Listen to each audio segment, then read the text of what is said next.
সব শান্তি তখনই, মনের শান্তি যখন। তাই মনের শান্তির উদ্দেশ্যে রওনা দিয়েছিলাম বেলুড়ে। বেলুড়ে গেলে মনটা যে কি ভালো হয়ে যায় সেটা ওখানে না গেলে হয়তো কখনো বুঝতেই পারতাম না।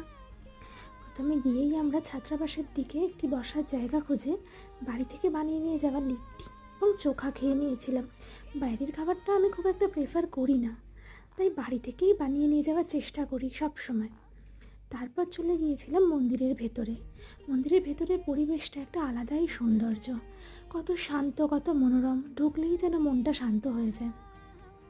তারপর ওখানকার কাঠবিড়ালিগুলোর খেলা, গঙ্গার ঘাট, মন্দির প্রাঙ্গণ এগুলো ঘুরতে ঘুরতেই সময় কাটছিল।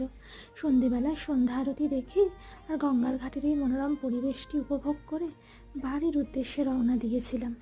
বাড়ি আসার পথে বেজায় খিদে পেয়ে গিয়েছিল, তাই রাস্তায় ছোলে ভাটুরে খেয়ে দিনটা শেষ করেছিলাম।